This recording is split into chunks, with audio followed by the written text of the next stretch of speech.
Well, I've got a special guest for you today. We're going to talk a little bit about indoctrination and de-indoctrination, if you will. It's really an exciting story. I want to share it with you. I think our guest is really going to be able to explain this in a way that will make a lot of sense for a lot of you who, are thinking about it. Well, what are our kids getting exposed to these days? Tony de Senatore is a musician and journalist who graduated from Columbia University in 2017. Get this, at age 55. What happens when you go to university in your 50s? I want to find out. Tony has released the world's first commercially available instructional DVD dealing with all aspects of the 12-string bass guitar. With his 12-string Brass Exploration DVD, which was released in 2007, he's very accomplished. Tony was the house bassist at the Barbershop Studios under the direction of the late Jason Corsaro since 1993, and released a highly acclaimed solo album titled Holy Land in 2005.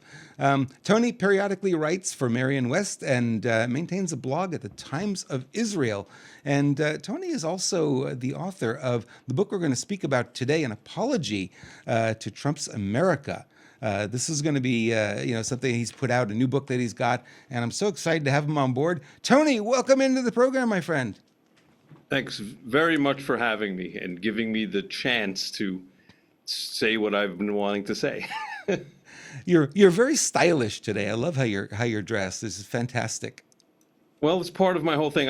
In every aspect of my life, I'm trying to retain the remnants of Western civilization, whether that's in how I dress for a serious interview, whether it's preparing for something. Everything I do is coming from a place that we're losing sight of these days. People come on podcasts and they're wearing sweatpants, and I everything I do is out of great respect for all of the journalists and everyone, newsmen that came before me, trying to keep Western civilization alive. Well, we're about 2 years apart in age, and we're from that same generation where, you dress you dress respectfully. I never wear a non-collared shirt, and I do the same thing on the show for that reason. It's like, it's not necessarily because it's always easy. It's more convenient to throw a T-shirt on and have torn jeans and that kind of thing. But that's not what Right. That's not respectful to the audience. I want to get Right. into as we get into our conversation here today. I want to get into this your experience at Columbia University, because we know that you send beautiful young children who graduate high school. You send them into the university system, and they come out with blue hair and indoctrinated and hate their parents, and they have these views on the world that make you scratch your head and go, "What in the world happened to these kids?" It's like a factory for them. But something happened to you that was a little bit different. Tell us about that. Well, it's the term that we both have copyrighted, which is reverse indoctrination, which is when you go to school after living a full life. I raised my niece and she's born. I don't have a biological daughter, but she's 33, and I had a life as a full-time musician and a life as a studio bass player. And then after the business has changed, the music business, we could talk forever about how it's declined, and it's very hard to make a living. Studios are now condos, and the Spotify and the streaming stuff, it doesn't translate to good money. So I decided that I needed to go back to school. And I graduated high school in 1980. And I was playing with some well-known people in New York City, Genya Raven. I don't know if you recall Genya, but she was pretty big in the 60s and 70s, and I was in her band. But at a certain point, I just threw in the towel with the music business, and I got very excited to go to school. So I got my high school transcripts, and I had to take a lot of remedial courses to get back up to the level. But it culminated in me shockingly getting accepted to Columbia University, which when I was in 1980, I didn't know even what it was. It wasn't a big deal back then, Yeah. but I got in there, and it took 4 years working full time, and I ended up coming in as a pretty liberal guy, leaving as a conservative, and maintaining a 3.7 GPA and my dignity for upholding the beliefs that I have, not selling out. Okay, I want to know exactly where that transition happened because you spend time at Columbia University, not known to be a right-leaning university by any stretch, and here you were went in as a Democrat and came out as a Republican, which is the exact opposite of what they expected to happen, right? That's that's exactly right. And well, here this is to put it in a way that's very understandable. I walk into Columbia, the history is just, it's one of the oldest colleges in the United States. Right. They accept 5% of applicants. It's just the people that attended there, the Manhattan Project was like done in the physics lab and stuff. And I was sort of in awe of the place, and I didn't think I even deserved to be there. But there was a Dean Peter On, who's now unfortunately passed away. He got hit by a car. He would say to me, he was the main catalyst for the older students and a lot of the military veterans that I went to school with. I would say, Mr. Dean On, I'm grateful to be here. And he said, no, they should be grateful to have you here, because you're going to bring viewpoints that they're not used to hearing.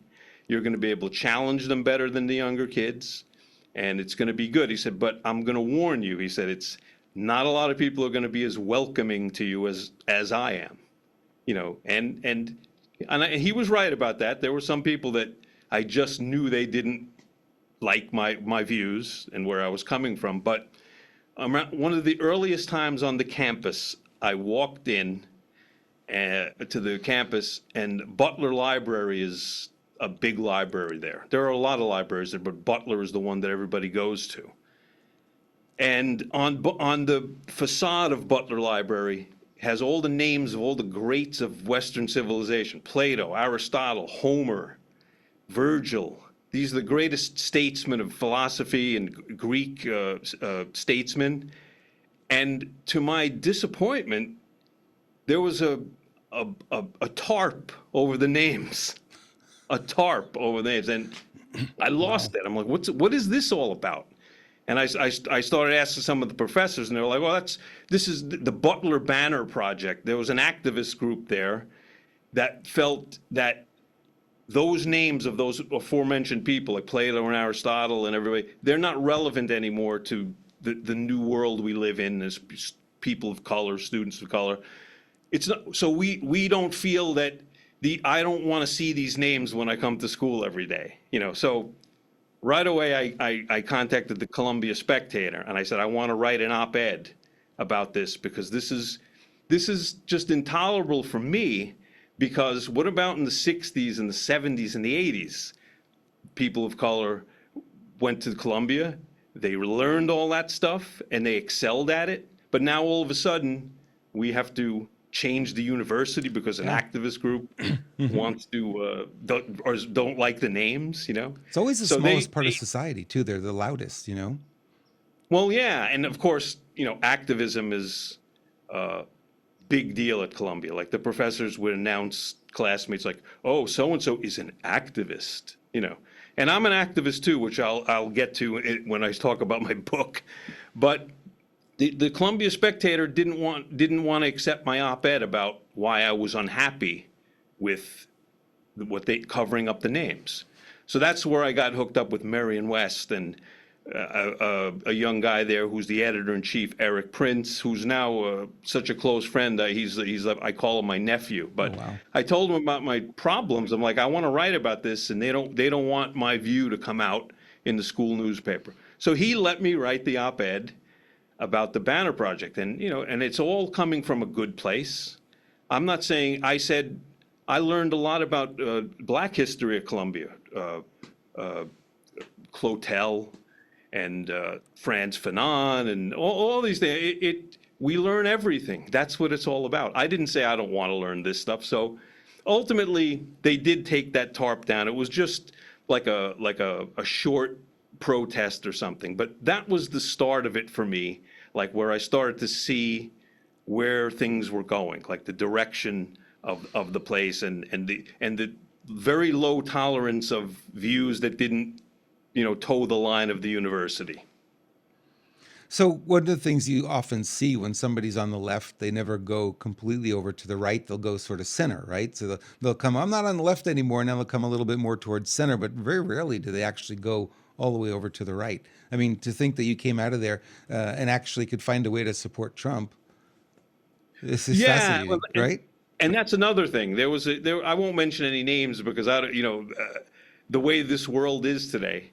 People acted one way in one era, and then maybe they don't want to be associated. But there was a young man at the university in 2016 he was on Fox News talking about Trump, and I thought to myself, this guy's really looking for trouble to support Trump in 2016. But he and many of the other Columbia conservative Republicans, I felt, were the only ones in the whole place, even with the administration and all, that were actually willing to discuss the problems that we have. And when they didn't agree, they could tolerate the other views. Whereas on the liberal end, and I'm not kidding, this is a true story. Someone said, what's the good thing about this whole picture? Pretty soon, all the people like you are going to be dead, and the views that you have Wow. are going to die with you. Think about that. That That's was what I heard. that was actually in the news today. There was another one who said that. I hope they're dead. I hope they die. And yeah, it's crazy to think that it would go to that extreme. It's like, okay, you don't agree with somebody's opinion, fine. They're still a human being, you know? Well, it's interesting though. Now look at where we are 5 years later, where Charlie Kirk gets killed and people are saying he deserved to die. He was a racist. Like there's this violence against people that we disagree with. And I'm never about that.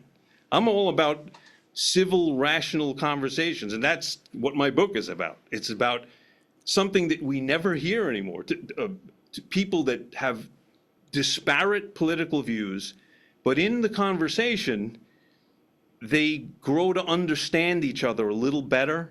And while they may not agree with everything, they walk away saying, this guy's not so bad. I don't agree. He voted for this person or that person, but he made a good argument for why he did. And he's not a racist, and he's not a sexist or xenophobe, or all of these words that people can't even define. It just has come to mean people we disagree with. Well, it is identity politics at its best, right? So you slap a label on somebody, and everybody hits that label. Oh, just call him a Nazi. We'll just call him this. We'll call him that, and it sparks this energy.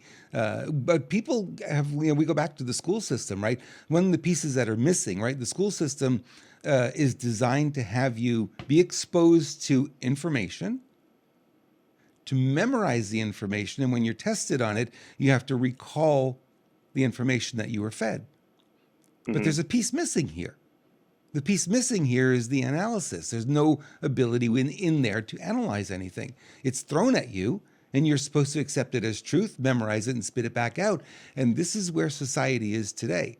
They hear something on the news, they memorize it, and when you talk to them, they repeat it. And you hear the same words, the same language, the same everything, and they never take a moment to analyze anything. You mentioned identity politics, and I want to just briefly discuss why I hate that so much, because it goes against everything that I believe in. I grew up in New York City. My dad was a musician, and his racial views were sort of like, if you ever saw the Spike Lee movie Do the Right Thing, you're familiar with that? Yep. And you'd say to my father, Dad, who's your favorite trumpet player? Freddie Hubbard. Who's Miles Davis? Like, so all his great heroes were black people. So I grew up in a house that was not, racist, right. like a lot of my friends. So and I'm from New York City. I was around a lot of different people. So that being said, starting out in life as a liberal, I voted for Barack Obama. I voted for him twice. I'll go on record saying that. Why? Because I believed in his message at the time, and the color of his skin had nothing to do with it. So if I was someone who subscribed to identity politics, I never would have voted for him. Right. I think it's a ridiculous idea that we need to have a woman for women's problems or whatever. It's a terrible advent of and I don't know when it started. Maybe it started with him. I'm not sure. Maybe you would know better than me. Well, actually, it has been on again, off again throughout history, right? So it's not something that's new. Racism is a tool. That's a very powerful tool. Identity politics is a powerful tool. They're never going to put that aside. And, it's people like you and I who can see beyond all of that and say, okay, where's the humanity in all of this? And if more people could see that, then it would reduce the anger. Right now, the division is so bad between the left and the right, and it just the gap seems to be getting bigger and bigger. Now, normally, it's a little bit, right? We grew up, and wasn't that too much. Yeah, liberal friends and Republican friends, who cared? We're all the same. Right. The gap was so little, it was easy to bridge it. But as we're going now, the gap's getting bigger and bigger. The bridge no longer matches, right? And it gets harder to. They won't even talk to you, some of the people on the left anymore. And it's like, I'll have a conversation with anybody. I don't care what side you're on. I'll have a conversation with anybody, and you're probably the same way. But I am. they don't. They don't want to talk to us. They think we're racist. They think we're bigoted, and all the labels that they'll throw at us. It's like they can't even fathom.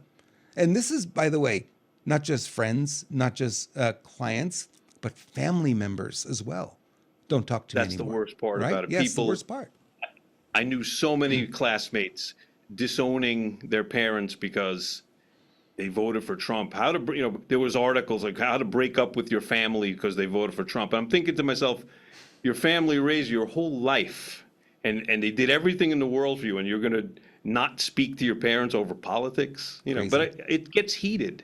I one of my best and closest friends who's responsible for me getting the first job that I've had as an adult, and it was integral to me being who I am, going back to school, because I got college credits for, in addition to the low pay, I worked for the government.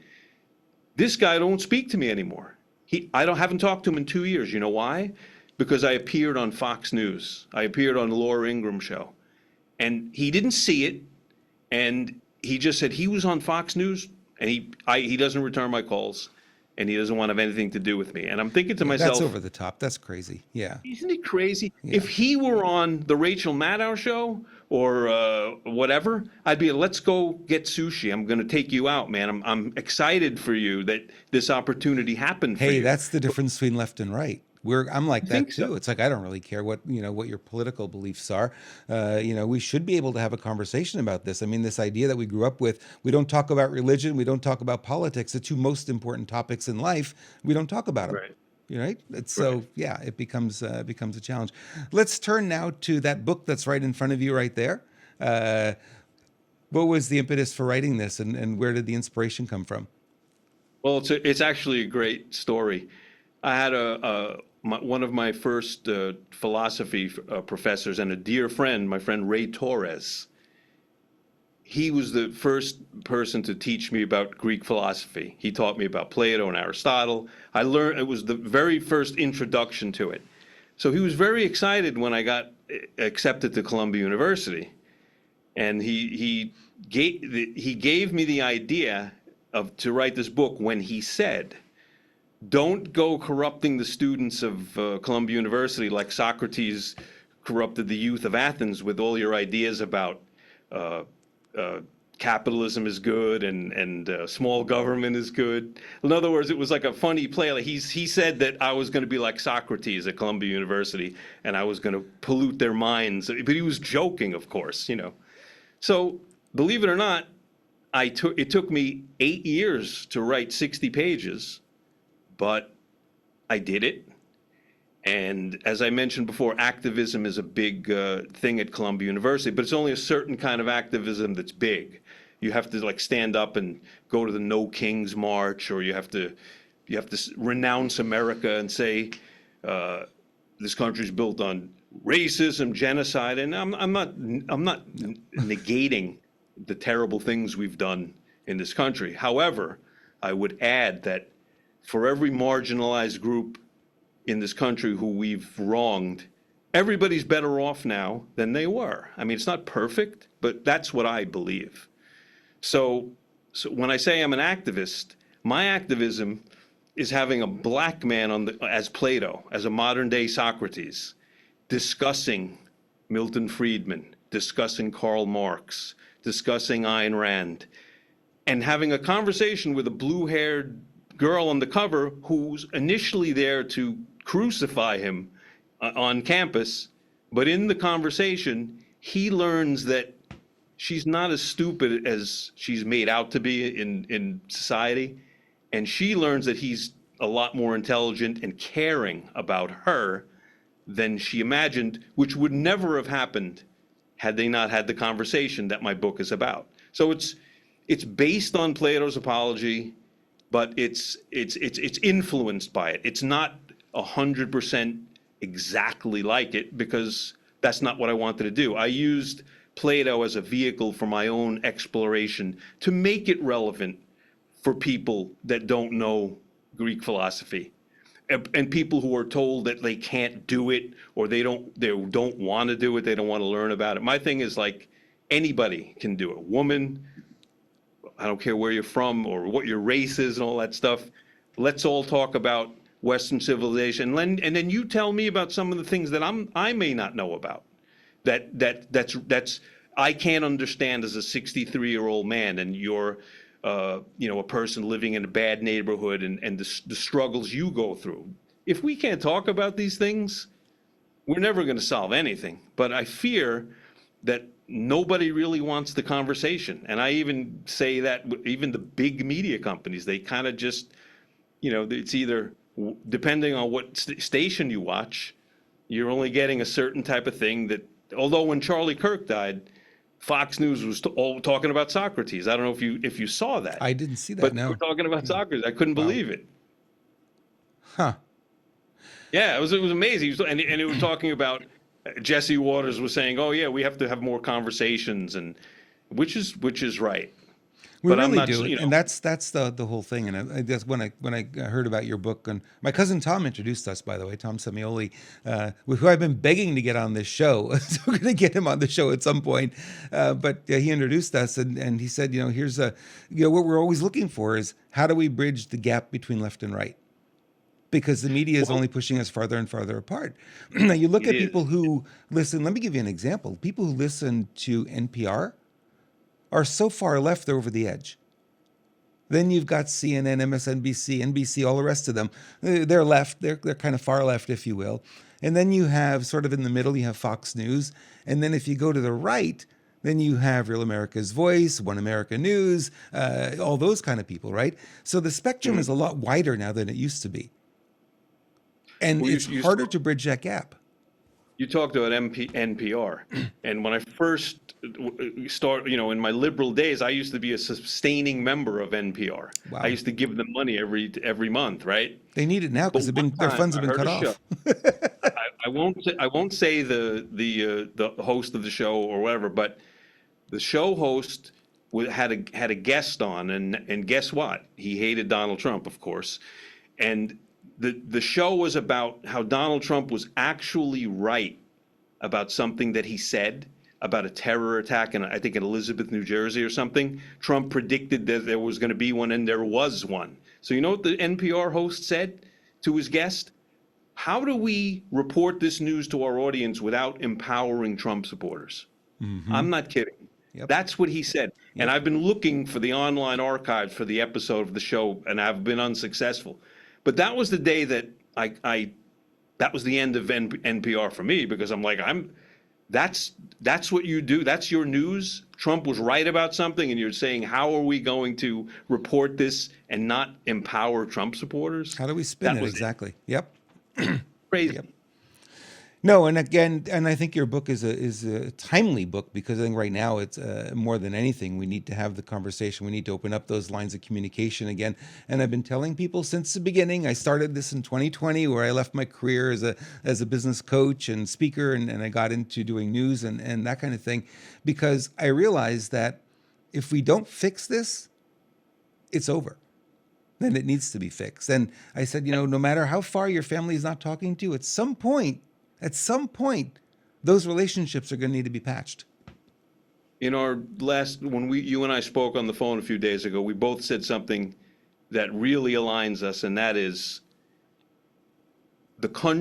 our country, is more important than our careers. So I'm a musician, and if you haven't noticed, to be a Republican or Trump or say anything positive about Trump, it doesn't work well in the music industry. Yep. So, I said to myself, well, whatever, come what may for the music, if people don't want to call me, they don't want to work with me because of my political views, that's fine. Because the state of the country is more important than my personal career. And I wish more people would think that way. A lot of people are afraid. I have a real hard time sometimes getting guests for the show. And one of the challenges that I run into is they don't want to be seen as right leaning, although they are. They don't want to be Right. seen in public like that. And conservative doesn't have to mean quiet and hidden and silent, right? And that's till you end up what you end up with. And the other side, smaller group, very vocal, and then amplified by the media. You figure everyone's a Democrat. It's not true. Much more of us than there are of them. And there are many variations of conservatives and liberals. Not everybody is skewed so far right or so far left. I have a lot of my social views are more libertarian. I don't care about what people do and all that stuff. But my personal life, people say, how could you say that you have libertarian and conservative views? They're both different things. I said, no, not really. I said, I live my life as a conservative. I don't take risks. I'm not risky with money, behaviors, drugs. But when it comes to social things, if people want to do whatever they want to do, I don't care. So, like politically, I like libertarian. I'm anti-war if possible. Those type of things. I don't want to fight wars unnecessarily, and I want the government to be. I don't want to sound like Bernie Sanders, but I want the government to work for big business and the common man as well. That balance. That's what I like to see. That's exactly right, and I think a lot of us kind of feel that way. And I also lean libertarian. I was much more on the Ron Paul bandwagon than anything back then, and because we want small government, we want government out of our back pocket, and just let us do what we need to do. That is the strength of our country. If you really want to understand, why the economy is the way it is and why we're the strongest economy in the world, it is on the backs of the entrepreneurial crowd. Right? The entrepreneurial crowd, when you let them loose and don't pile them down with regulations, they innovate like nobody's business. And the reason Right. you have an And iPhone in speaking your of Ron pocket Paul, today is the entrepreneurial crowd. It's not because of government regulation. Big government would have never created that, right? Ron Paul is a big favorite of mine. And do you remember when Ron Paul and Bernie Sanders aligned to audit the Fed? Yeah, yeah. They did. And so I can't think of two more disparate people than Ron Paul and Bernie Sanders, but for the common good of they want to get rid of the Fed or whatever, they aligned. And of course it never happened and it's not going to happen. But as I say to our good friend Tom, your cousin, I do believe that all good people have lots of good common ground. There should be all certain things that we all think are good, and certain things that are bad, like the guy who killed the United Healthcare executive. Some of my friends think he's a hero. That guy Luigi Mangione. Yeah. Mm-hmm. Yep. I don't think he's a hero. I think he's a murderer. Guy that killed Charlie Kirk, he's a murderer.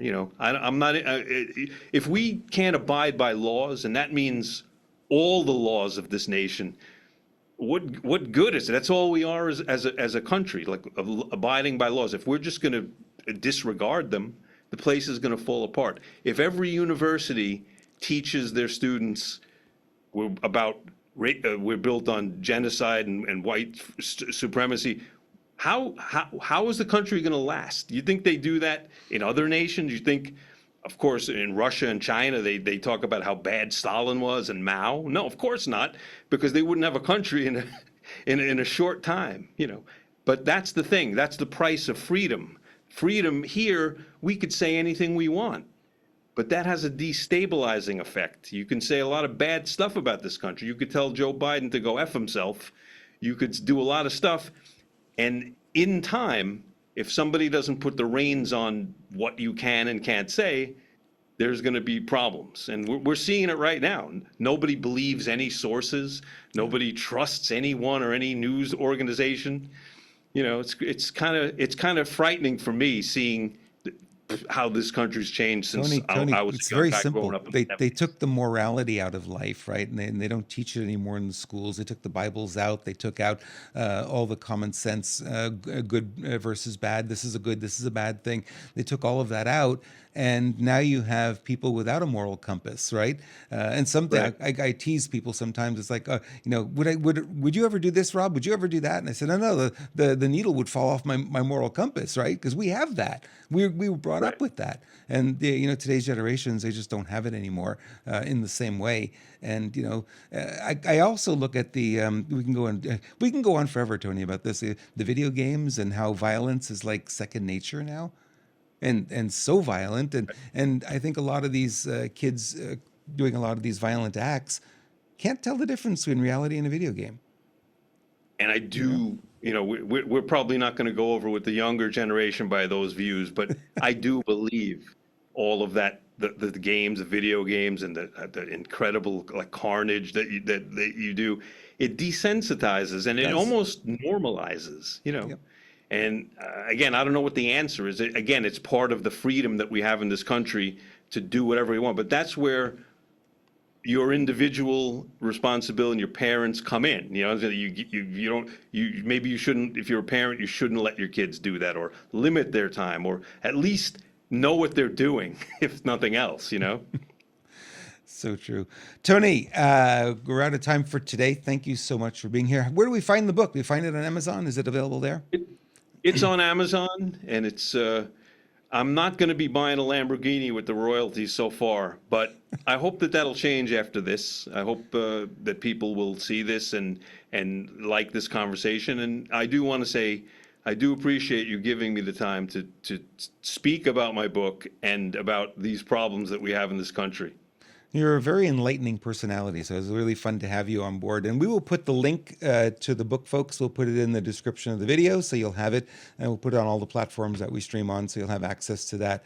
And, follow Tony, if nothing else. Tony, do you have a website? I haven't asked you about that yet.